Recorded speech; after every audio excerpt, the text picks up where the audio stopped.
SIT प्रमुख तेजस्वी सातपुते यांनी अशोक खरातची कुंडली मांडली. 12 गुन्हे, 24 तपास अधिकारी, 30 साक्षीदार, 4650 लिंक काढल्या आणि 2 गुन्हे, 6 जणांना अटक. एसआयटी प्रमुख सातपुते यांची माहिती. नाशिकचा भोंदूबाबा अशोक खरातवर 11 गुन्हे दाखल करण्यात आलेले आहेत. यात महिलांचे लैंगिक शोषण, भोंदूगिरी, जादूटोणा, फसवेगिरी यासह वेगवेगळ्या गुन्ह्यांचा समावेश आहे. आणि या घटनेतील पीडित महिलांचे अनेक व्हिडिओ सोशल मीडियावर व्हायरल झाले होते. यामुळे काही महिलांची बदनामी समोर आली आहे. अशातच आता या प्रकरणाचा तपास करणाऱ्या एसआयटीच्या प्रमुख तेजस्वी सातपुते यांनी आज पत्रकार परिषद घेत महत्त्वाची माहिती दिली आहे. तेजस्वी सातपुते यांनी सांगितलं, चौकशीतून आरोपी खरात पीडित व्यक्तीच्या श्रद्धेचा गैरफायदा घेत होता, धमकी देत होता, भीती दाखवत होता, खडे चिंचोके इत्यादी गोष्टींद्वारे पैसा उकळत होता, महिलांना दैवी शक्ती असल्याचं सांगत होता, कुटुंबियांच्या मृत्यूची भीती दाखवून त्यांना बदनामीची धमकी देऊन लैंगिक शोषण करत होता, ईशान्येश्वर मंदिराच्या परिसरात अंधारात दैवी शक्ती असल्याचं भासवून अंधश्रद्धा पसरवत होता. तेजस्वी सातपुते यांनी पुढे म्हटलंय की पीडितांच्या व्हिडिओच्या एकूण 4650 लिंक्स सायबर टीमने डिलीट केल्या आहेत. 4 जणांची टीम व्हिडिओवर लक्ष ठेवून आहे. हे लोक पूर्ण वेळ तेच काम करत आहेत. काही मिनिटांमध्ये नवीन काही अपलोड झालं का ते शोधणं आणि त्याला रिपोर्ट करण्याचं काम सुरू आहे. सोशल मीडियावर आक्षेपार्ह पोस्ट वारंवार टाकणाऱ्या ग्रुपला बंद केलेला आहे. व्हिडिओ व्हायरल करणाऱ्यांवर 2 जणांना अटक केली आहे.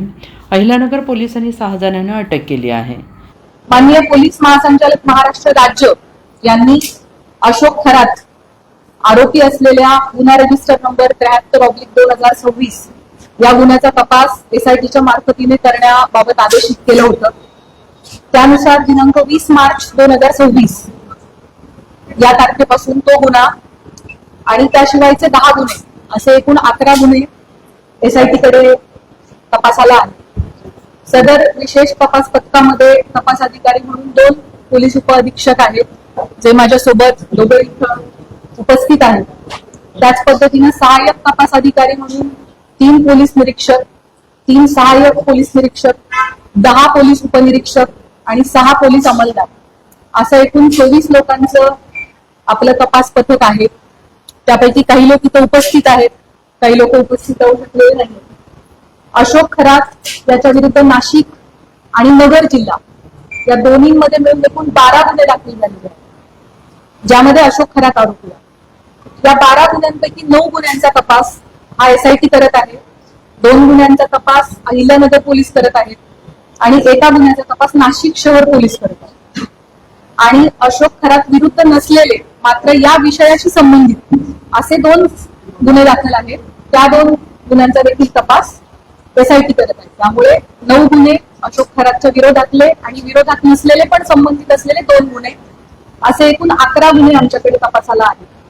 गुन्ह्यातील आरोपी विरुद्ध दाखल केलेल्या गुन्ह्यांपैकी आमच्याकडे असलेल्या गुन्ह्यांपैकी 8 गुन्हे हे महिला लैंगिक अत्याचाराचे गुन्हे आहेत आणि उर्वरित 3 गुन्हे हे फसवणूक आणि त्याच्यासोबतच अंधश्रद्धा विरोधी कायदा, अंधश्रद्धा विरोधी कायदा, सावकारी अधिनियम 2014 आणि इकॉनॉमिक ऑफेन्सेसची इतर रिलिव्हंट कलम याप्रमाणे दाखल आहेत.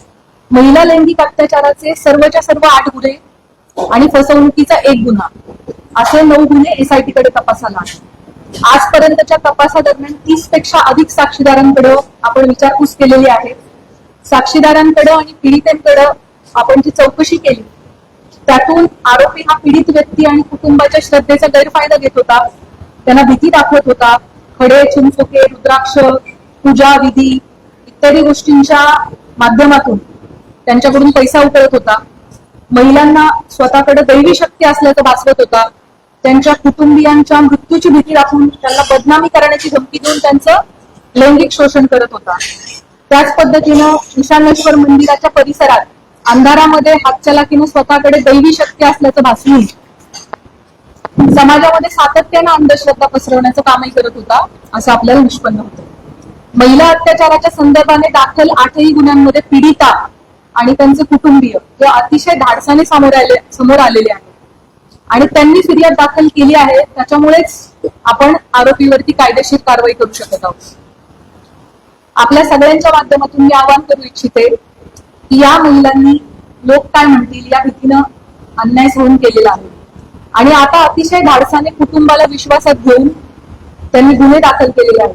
त्यामुळे त्यांची ओळख उघड न करणे, सोशल मीडियावरती त्यांचे व्हिडिओज न पसरवणे, आपल्या मोबाईल्समध्ये असे व्हिडिओ न बाळगणे हे आपल्या सगळ्यांचं नैतिक कर्तव्य तर आहेच, पण त्याचबरोबर माननीय सर्वोच्च आणि उच्च न्यायालयाचे देखील तसे कठोर निर्देश आहेत. त्यांची ओळख गोपनीय राहणे आणि त्यांच्या खासगी बाबींची सार्वजनिक चर्चा न होणे हे त्यांच्या मानसिक आरोग्यासाठी आणि त्यांचं धैर्य टिकून राहण्यासाठी अतिशय गरजेचं आहे. आणि म्हणूनच न्याय संस्थेनं वारंवार absolute ban on identity disclosure अशी भूमिका ठेवली.